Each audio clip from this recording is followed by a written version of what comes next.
Ladies and gentlemen, welcome.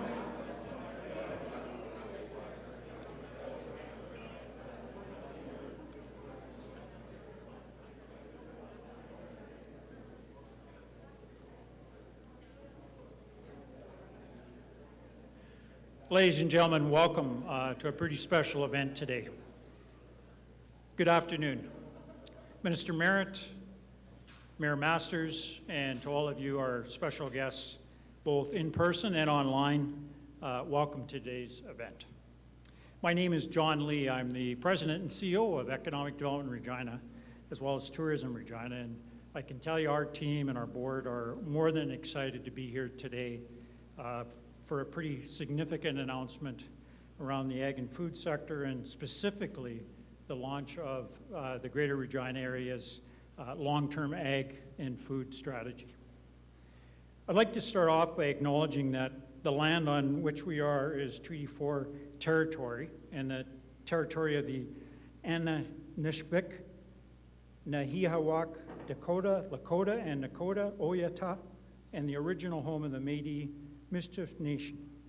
We recognize that both Indigenous and Métis people are the spiritual and cultural keepers of this traditional lands, and still to this day continue to practice their values, language, beliefs, and knowledge.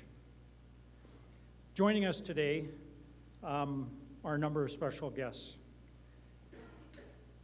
Andrew Scheer and Michael Cram, MPs, welcome. I don't believe Warren is here. Has Warren arrived? Warren, right here. You snuck in with Andrew. You're both welcome. MLAs Trent Weatherspoon, Derek Myers, and Gary Gruel. As well, I believe we have Councillor Hawkins is here. I'm not sure if Councillor Bresciani has arrived or not, or any other councillors. But I know some of them are online, so councillors welcome as well. And of course, we have a number of members from our board of directors. Some you'll meet through the advisory committee. And our board chair, Frank Hart, is here, both as the chair of the board of EDR, but also as the chair of PIC. So welcome. So let me set a little bit of context for today's announcement, because I think it's important.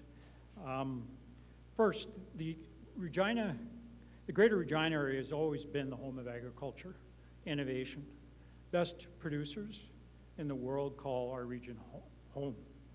We have a strong presence of homegrown anchors, many of which are represented here today, that lead the ag industry in Saskatchewan. And Regina is home to 2 world-class agriculture shows which have put us on the map around the globe. And I know everyone knows that's Agribition and Farm Progress, and we're really looking forward to having Agribition in November. So that's a great foundation on which to build what we're going to leverage to grow and attract people to our great city. Second, there's significant momentum. Who would ever thought in the last 6 months to 12 months the number of announcements that have been made? Our region's ag and food sector has seen massive capital investment in hiring announcements. These announcements account for more than $1.7 billion in investments, 1,500 in construction jobs, and over 1,000 permanent jobs and thousands of spin-off opportunities to come to our community, further confirming our community and our city's place as a global force in agriculture. Finally, about a year and a half ago, EDR, along in collaboration with the City of Regina, advanced what we called Regina's 10-year economic growth plan. This plan identified agriculture and food as a key driver and area of opportunity for our city. Put simply, Regina's agricultural opportunity is massive. It extends across multiple sectors of our economy, from manufacturing to construction to tourism and the hospitality sectors. It's generational and transformational, and an opportunity for the GRA. And I know, talking to a number of the key stakeholders, the leaders on our advisory committee and our board, we believe it's 100% achievable. It will take a broad community effort to get there, but Regina always has been good at that, and we already have a great start. As the volunteer-led economic development agency in this community, and thus the strategist and the activator for long-term growth, our board and our management team have assigned resources, budgets, and champions from our staff to bring this strategy to fruition, and today we're pleased to share that with you. Special note, our organization is one of the few economic development agencies in the country that has almost 25 what we call investment partners, private sector leaders, stakeholder groups that have invested into our organization to leverage up the city's investment to make us more powerful and to be able to put the right resources to activate strategies like this. So on behalf of our organization, thank you to all of those organizations. My new colleague, Mike Tate, is here, our Director of Business Development, and he's going to want to work with you to continue those partnerships going forward. One of the key things the board did was appoint a steering committee of key leaders from across our ag and food sector. Their leadership and insight has been critical to the development of this strategy, and I'd like to just thank and acknowledge each of them for that. Dr. Regina, who could not be with us today in person but is joining us online, was the first person I reached out to and asked to co-chair this committee. And her first task, after she said yes, was to recruit a great co-chair, and she did that with Kyle Jaworski, the CEO of Viterra North America. And then the two of them set out to recruit and put in place the who's who in the business community in the ag and food space. MARIT Alcati has joined us here, and he was one of the key members of the committee. ELAN, ANGE, CEO of ONT Farms. Eric Dillon, President and CEO of Connexus Credit Union. Michael Hofford, the President and CEO of Farm Credit. And Sean Semple, the President and CEO of the Brandt Group of Companies. Wow.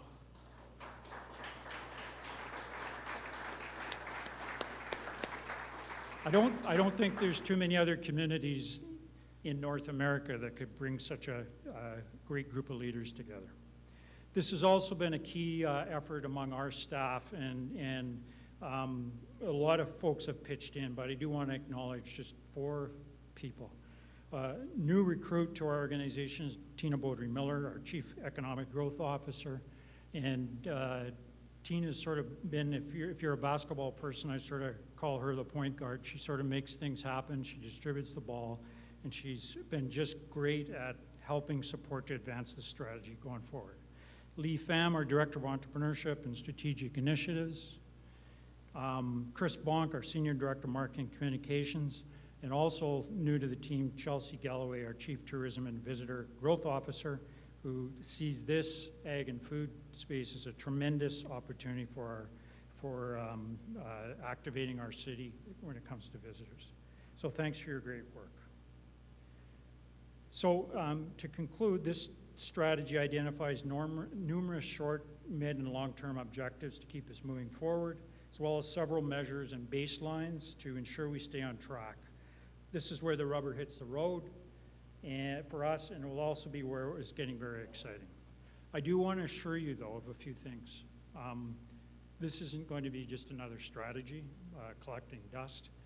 EDR's board and our management team and our staff, along with our stakeholders, are fully committed to advancing this strategy going forward annually and working closely with key stakeholders to make sure this is possible. Today, you're going to hear from the folks who really know what they're talking about, leaders who have been part of the momentum of the ag and food space in the last number of years, as well as the ones that are going to take it forward into the future. So without further ado, I'd like to welcome Provincial Agriculture Minister and longtime agriculture producer David Marit to say a few words on behalf of the Government of Saskatchewan. Minister Marit.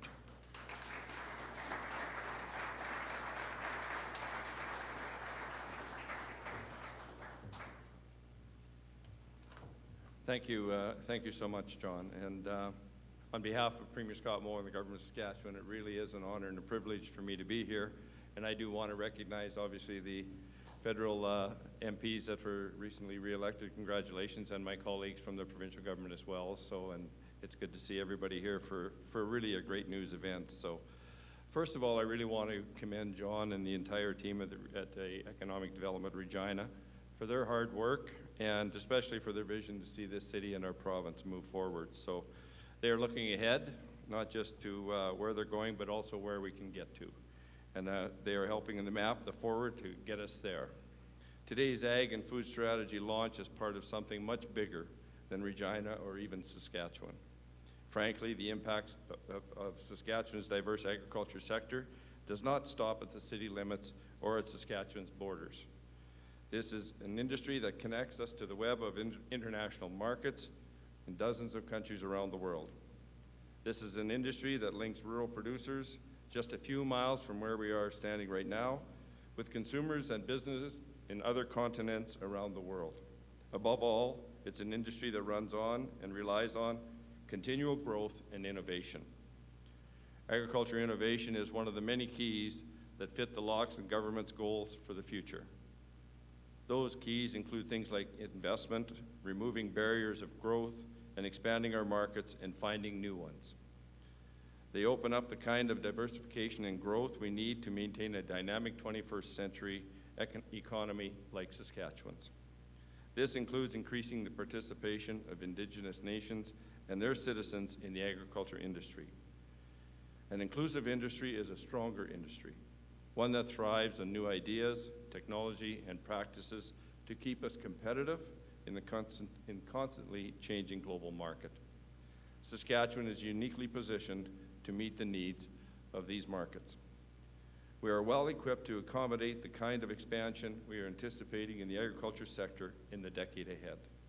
The Saskatchewan Growth Plan is our strategy for economic growth for the next 10 years. Of the 30 economic goals for 2030 in the growth plan, 7 of them are related to agriculture. These include growing Saskatchewan's agri-food exports to 20 billion, increasing crop production to 45 million metric tons, and increasing livestock cash receipts to over $3 billion, expanding irrigation in the province of Saskatchewan, increasing agriculture value-added revenue to $10 billion, and crushing 75% of the canola we produce in the province of Saskatchewan, and processing 50% of the pulse crops we produce here in the province of Saskatchewan, and doubling meat processing and animal feed value revenue to more than $1 billion. These goals are ambitious, and we are on track to achieving them. This year presented us, the industry, with very serious challenges, as you know. Our government continues to implement existing programs and supports to help our producers however we can to mitigate their challenges and prepare for next year. At the same time, we are very, very pleased to see a number of significant announcements in Saskatchewan during 2021 focused on the industry's future. This fall, Red Leaf Pulp announced plans to build Canada's first wheat straw facility on the west side of Regina. This $350 million investment will allow the company to purchase Saskatchewan wheat straw and turn it into paper products. We've also seen significant investment into the canola processing. The province currently produces approximately 11 million metric tons of canola each year, processing about 4 million tons of that here in the province. Several companies have released major investment plans that will substantially increase that capacity.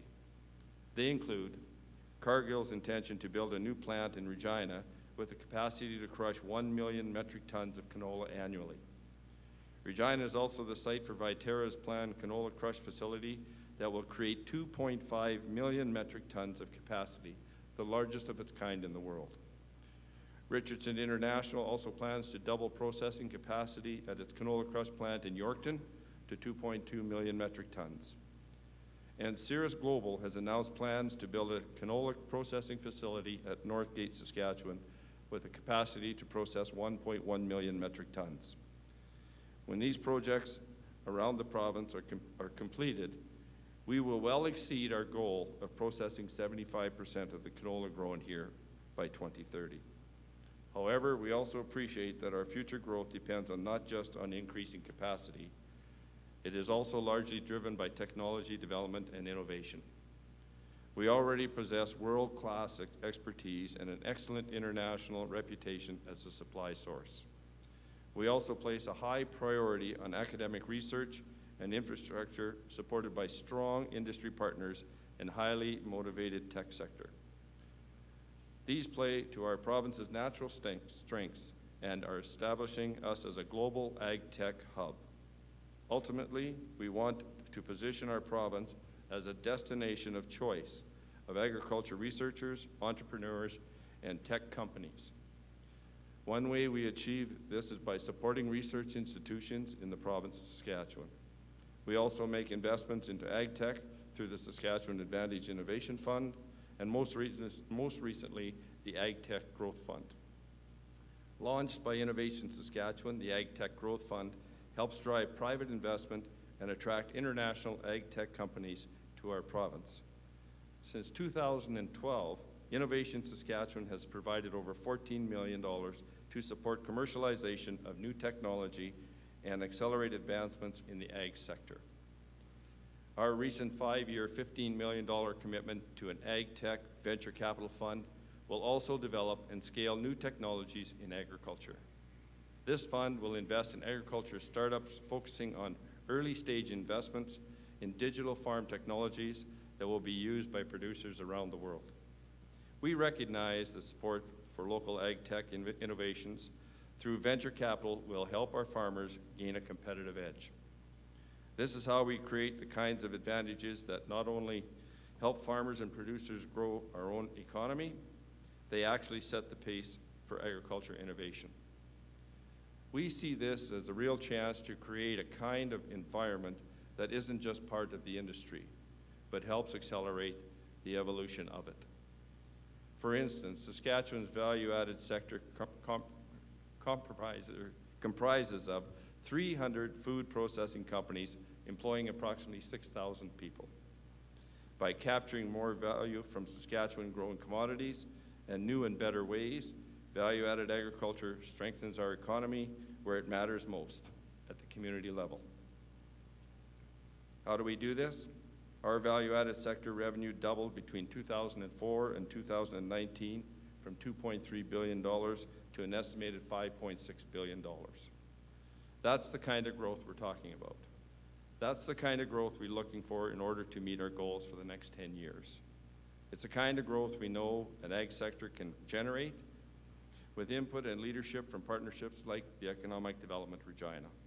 Ag is big business in Regina. The city is surrounded by some of Saskatchewan's most productive farmland and successful producers. It's serviced by major rail lines. It has the global transportation hub and the Canadian National Railway's intermodal terminal. For these reasons, many companies call Regina home. From FCC, Viterra, and Brandt to Mosaic, AGT Foods, and Protein Industry Canada, many big ag names do business here. The city is also home to key agriculture events like the Canadian Western Agribition and the Canada's Farm Show. Economic development will play a role in the agriculture sector's continued success. We know the promise of agriculture in Saskatchewan is strong, the growth potential we can achieve. It can be done, and we can do it together. It's no secret that investing in programs can position our agriculture industry for long-term sustainable growth.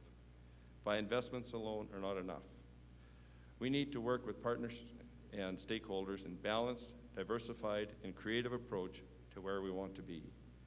The strategy being launched today is going to help us get there. I want to thank you for that. I want to thank you today. I would now like to call on Mayor Sandra Masters to bring greetings on behalf of the city. Thank you, everybody.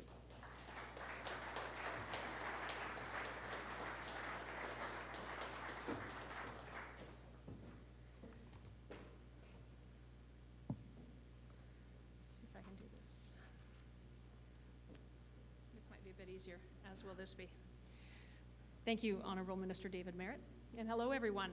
On behalf of my fellow City Council colleagues, and a shout out to Councillors Bresciani, Hawkins, Mancinelli, Mole, Shaw, and Zakidniak, who are either turned in live or are present here with you today. And I think it's important that the number of councillors that have showed up are part of the message that Council wants to send. We're clearly aware of the value of ag to our city. And we are the place for food and ag. Regina is at the heart of agri-food production. 80% of Canada's farmland surrounds our city, making it the ideal location for processing facilities. But more than that, agriculture is essentially who we are. It's why we exist. Not quite 150 years ago, we were set up to be an agricultural supply outlet. 1880s to 2021. Guess what? We're set up to be an ag supply outlet, and more than that. The innovation, the manufacturing, the processing, all of the value added. We've just built upon how we started. Having essential east, west, south transportation hubs that links that Minister Merritt mentioned with CN, CP, GTH, Chuka Creek Business Park, Regina Bypass. We make transportation easy. We didn't get here on our own. We got here because of partnerships with industry and with provincial and federal governments. Regina businesses can reach 60 million consumers within a day's drive, 270 million within 2 days, and world markets through rail and port access. But I'm not predicting port time turnarounds at this point in time. Regina is already home to many agri-food innovation companies. We're able to provide producers and entrepreneurs with advanced ag tech opportunities in several ways, from higher crop productivity, data-driven decision-making, crop soil monitoring, from field drones to satellite imagery, GPS. It all happens here. You know, during the campaign last year, I was watching TV because there was a federal election going on in the United States. It was interesting. And I remember there was this ad that came up where some other city in the country claimed the title of the agricultural capital of Canada. I thought, isn't that cute? Holding some offices in your downtown doesn't make you the ag capital of the world, of the country. Having transportation and people and producers and industry and provincial and local governments that support, and more than that, universities, researchers, entrepreneurs, they all exist here. So oftentimes we ask, why Regina? I don't think there's any other answer other than Regina. This is who we were born to be, and this is who we're going to continue to be. We have a responsibility at the city to continue the partnerships that have grown over the years in terms of investing in infrastructure. Owning the title of being a vast food production capital of the world requires some investment. But more than that, it requires an attitude where we look to be favorable for business to operate in, to attract. We need to be a place that, I'm going to say young people, but maybe that's discriminatory. Young people want to come and practice the trade of ag tech innovation. We deliver over $1 billion to the world in sales from around our city and $341 million to GDP. I cannot overstate how important it is to us. We want to continue to support entrepreneurs, producers, local entrepreneurs who are taking the food coming in from the field and making restaurant meals out of it. We want them to have exceptional opportunities to start, grow, attract, and scale their businesses right here. And with economic development, Regina's launch of agriculture and food innovation strategy, we're going to grow beyond the ag and food hub for Canada, I think more like the world. Our reputation has been built for us. We just need to capitalize on it. Good things grow in Regina, and we want agri-food business to continue to be one of them. Thank you.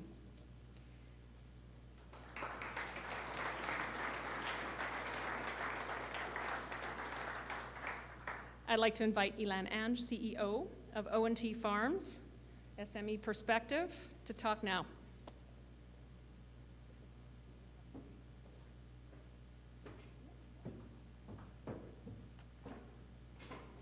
Thank you, Mayor Masters. I wanted to talk a little bit from a small and medium-sized business perspective and how we fit here with the well-established anchor companies. I believe that the reasons that the large anchor companies decide to locate to Regina are the same as the reasons that small and medium businesses start and grow and scale here. It's all about the basic business elements and the compelling argument they bring. For instance, all of your inputs are nearby. The Regina area is in the midst of some of the world's best agricultural land. We have skilled producers using innovative equipment and using sustainable practices to farm. So if your inputs are here, not only do you have choices, but you also have some economic advantage. Secondly, the ability to reach your customers. From Regina, you can reach your customers worldwide, both readily and economically, and not just by truck and rail, but also by container. We have, as has been said before, CN, CP, the GTH, Chuka Creek Business Park, and a series of highways where we can reach anyone. Regina and indeed Saskatchewan are export markets, and there are plenty of export support right here in Regina that you can access. Another significant element is access to a workforce. Many of us who are owners of small businesses and medium-sized businesses are here because our roots are here, so it's just natural that we're going to be here. It's also natural that many of the engaged and entrepreneurial workforce employees that we have also want to be here, and they want to stay here because their roots are here. Finally, our market. If your market is the world and you want to feed the world, that's a market that's here to stay. And feeding it with healthy products is a market that's also here to stay. So if you choose to start or grow or scale a business here and feed the world, I think you have a strong, stable market, one that can withstand many, many challenges. There was a few other reasons I thought that small and medium-sized agribusinesses could come here to Regina, start, stay, grow. We have access to capital that's familiar with the cycles of agriculture, and that is an invaluable component. We have different kinds of financing, traditional and non-traditional. We have training and professional development and professional shows in the ag and food space. And lastly, we have a huge opportunity for small and medium businesses to come here and to supply all the vast array of goods and services that the large established anchor companies need. So I see that as huge potential. Economic Development Regina is here to help new businesses start, and I think as business leaders, we're all here to help the next person. Thank you. And I would like to introduce Thomas BENJOE. He's CEO of FHQ Development.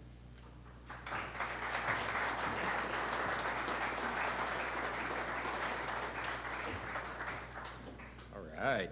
Good afternoon, everyone. Thanks, ELAN, for the intro. Thanks to John and the team at Active Regina. Very excited to be here today and be able to share, a few words on, some of our organization's plans and how we plan to, take off in the ag industry. When I think about economic reconciliation as it relates to the ag industry, the very first thing that's very important for us as nations is to make sure that we have a seat at the table, to make sure that we're a part of the strategy building, a part of the understanding where the gaps are in this industry and how our people can fill those gaps with new ideas, with talent, and being able to build longer-term relationships.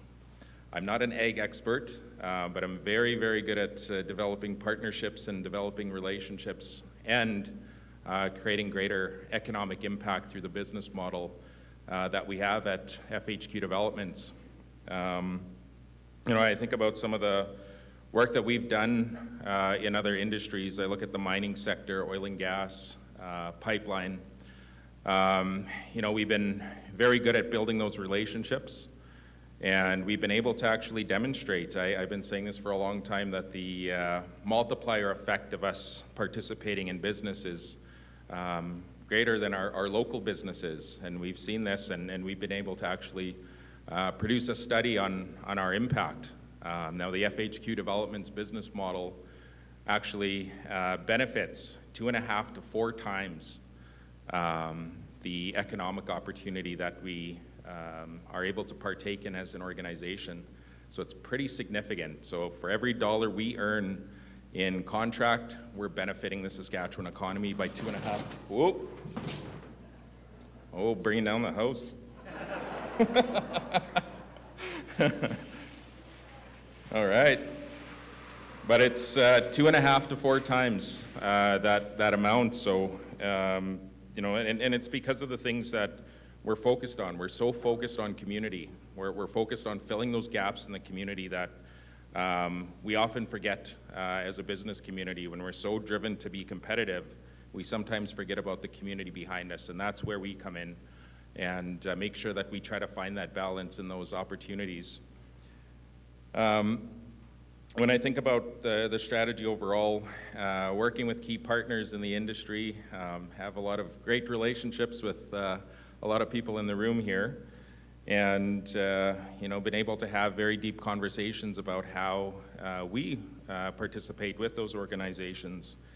We have to think about the foundation. You know, we look at the resource sector as having set the foundation for Indigenous participation because of things like duty to consult. But I know we don't have that for the ag industry, but what we can do is build upon Indigenous engagement. How do we work together? How do we develop these strategies? How can I help you? You know, I'm always thinking about how do we do things at a higher level versus just what can I do for you today through our business. I'm thinking high level in terms of what can we do and how do I bring other nations along with us as an organization, where we're very, very different in how we function. And I think it's important that you know, organizations understand that we're here trying to benefit not just our organization and our citizens, but we're actually trying to involve all the other nations in Saskatchewan. Our target has been ag tech, manufacturing, supply chain, value-added growth. I know a lot of our communities are in the producing side, and I know there's a ton more opportunities when we look at these other lines of business in the ag sector. And so we're trying to prepare our nations. We hosted a conference last month and got tremendous feedback from our communities and considerable amount of interest. And we're going to continue to push forward and try to drive more opportunity for our nations to really think about. We need to partner and develop HR plans. If we look at the population in Saskatchewan, we talk about all this growth, but what about the talent? How are we going to fill that pipeline of talent in our organizations if we're leaving behind Indigenous nations in the province? Our populations continue to grow at a very rapid pace, and so we have to make sure that through some of the strategies that we've developed as an Indigenous organization, that we can help bridge some of that gap and help to identify some of that investment and how we bring our nations along with us. I think the biggest piece that we have been working on over the past while has been trying to break down some of the barriers in terms of our nation's participation. That means access to capital, access to more programming funding to be able to help us mitigate some of the risk that we're going to take as we invest in the industry. So again, we look to partners. We look to our partners at federal government as well to, you know, how do we identify great opportunities to be a part of this industry and be a part of the growth in the ag sector in Regina. So I want to thank everyone for giving me some time to share a few words, and I'll actually turn it over to Marco COPPOLA, who's the Manager, Business Development at Raven Industries. Thank you.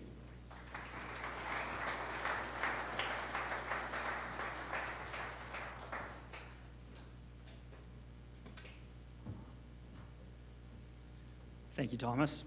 I want to thank John and the team at Economic Development Regina for having me here.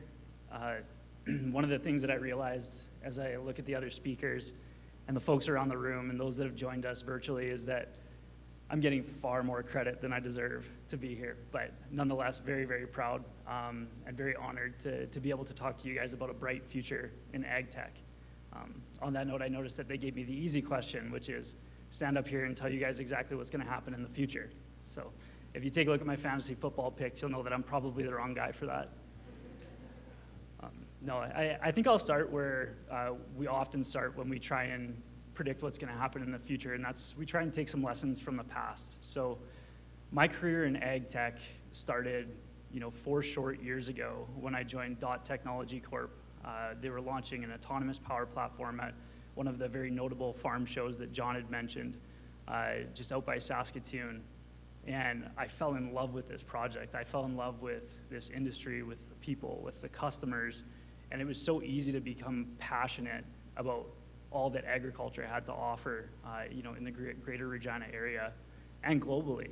And when you look around at the companies that we get to work with, you see that so many of them are located right here in the Regina area, but they're working to solve global problems, right? So in 2017, again, going back to the past where we started trying to solve some of these challenges in agriculture with respect to labor shortages, we started as a company of, a couple people, grew to 25 or so, and then eventually through, working with our partners, we were eventually acquired by Raven Industries and joined a team of about 1,400 people. And then just a couple short months ago, it was announced that Case New Holland Industrial announced their intent to acquire Raven Industries. So we'll be joining an organization of nearly 70,000 people. So in 4 short years, those opportunities in ag tech took us from a company of a couple of people with a dream to make agriculture a little bit more efficient, more profitable, more sustainable, and more autonomous to a company of nearly 70,000 people in just 4 years. When I think about the future in agriculture, I see those types of investments and advancements speeding up, right? I'm looking back and saying, wow, that's been a wild ride over the past few years to be able to be a part of all of that, to be able to meet all these amazing people, and then to look ahead and say, all of this is just growing.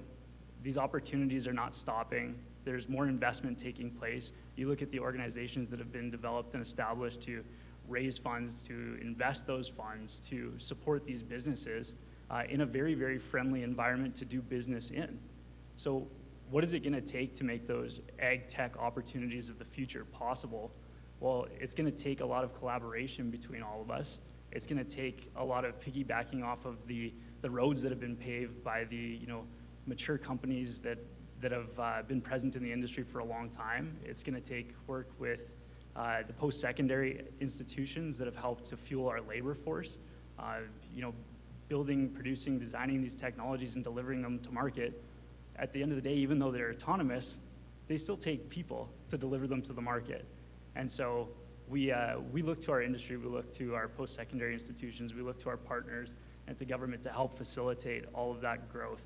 And you see that in abundance here in Saskatchewan. Nowhere that I've traveled have I seen that type of collaboration. And so when we talk about a future where Regina and the greater Regina area is going to be an ag and food hub for the world, it's ambitious and it's audacious, but it is possible. And I think that we absolutely have the capacity to achieve that goal. We're proud to be a partner, an investment partner with Economic Development in Regina. And when this strategy was originally pitched to us, this is what we wanted to invest in. This is exactly the type of strategy that we wanted to support. So what once was DOT, which is now Raven Industries, and will now be joining with Case New Holland towards the end of the year, we're fully committed to continuing to support agriculture and the bright future that ag tech has here in Saskatchewan. Thank you.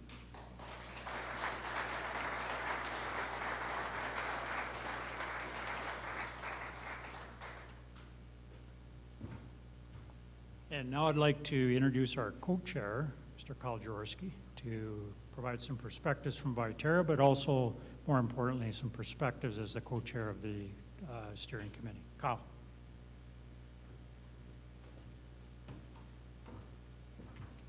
Perfect. Thanks, John. Good afternoon. Thanks to everybody for joining us here today. I'd like to thank our distinguished guests. I'd also like to thank our fellow speakers who've done a wonderful job talking about ag. It's always a great day when we're talking about ag. We do feel it is the backbone of our industry, of our community, and it has been for over 100 years. It's great to see so many of us come together to recognize the importance of this industry, this great industry, as well as the great opportunities that lie before us. We all know that our industry has evolved and changed very significantly over the last several years. But throughout the constant change, certain things have remained the same. It's been our hard work, our determination, creativity, and entrepreneurial spirit that has made us successful as an industry and supported the global reputation we have as a safe and reliable supplier of food to the world. And while we're proud of our past and how far we've come, it's also important that we chart the course for the years ahead. The future of ag is very bright. We're aware of the long-term fundamentals that will support our industry moving forward. But it's up to us to seize the opportunity to put Regina at the forefront of meaningful change that will secure our future success. Our ag and food strategy provides a roadmap for how we can do that. But it's going to take a significant effort from many people in our community pulling in the same direction to get us there. We have a great story to tell, and I'm confident we have the people, the resources, and the knowledge to realize the vision of making Regina a global ag and food hub. The launch of today's strategy represents hard work of many people over the last several months. I'd first like to thank my fellow co-chair, Regina, who wasn't able to be here today in person, but I know is on the line. I'd also like to thank all the members of the steering committee who have devoted a significant amount of their time and their expertise to have us reach this point. And last but not least, I'd like to thank the entire team at EDR. Led by John, Tina, Lee, they've done an absolute fantastic job of helping us really explain this vision, put it into words, but also the follow-up. This isn't a one and done. This is a strategy that only starts today, and we need the support of the entire EDR, but the entire ag community to make it successful. So thanks to everybody there for their leadership and their hard work for the last number of months. I'd like to leave you today with a short video highlighting Regina's agricultural opportunity and how we can build on our strengths to secure our position as a global agricultural powerhouse. Thank you very much.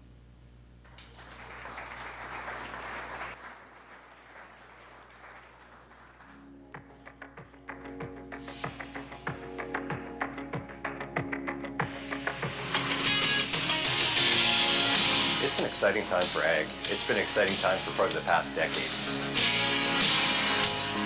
The ag industry in Regina is a primary opportunity for us as a local economy.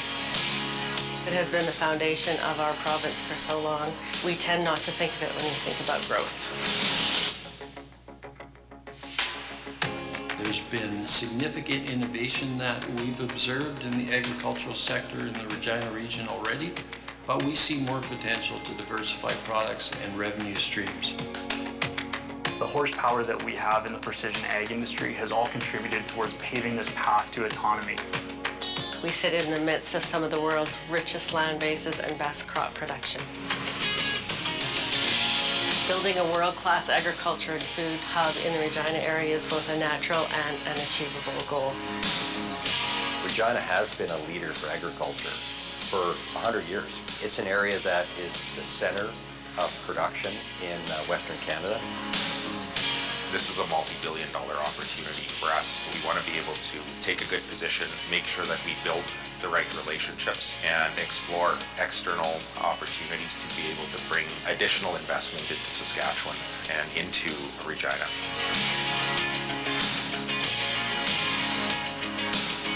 We're very excited about investing in Regina, Saskatchewan. We've recently announced that we will be constructing the world's largest fully integrated canola crushing facility. To put that in perspective, we're going to crush 2.5 million metric tons of canola seed annually. At Redley Pulp, we're very pleased to be locating in Regina. There's a very bright future for the region, and we're excited to be participating in bringing enhanced value to a very strong primary industry that is already in place. We want to ensure that when we develop this strategy in Regina, that our Indigenous communities are a part of that process, that they are a part of the engagement and are given the opportunity to participate. So that's really what we're trying to do as an organization as well. So it's not only just an investment, this is an opportunity for us to open new doors for other nations to be able to invest as well. I think in order for us to achieve those goals, it's going to take a lot of collaboration, not just across industry, but with our customers, with government, with other organizations that support the industry.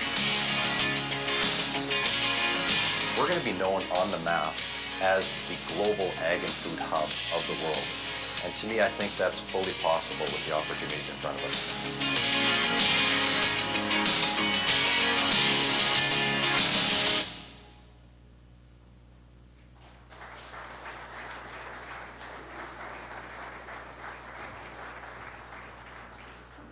Hey, folks, you can see further, grow higher. I don't think anyone can disagree that this strategy and this vision is all about that. So thank you for coming.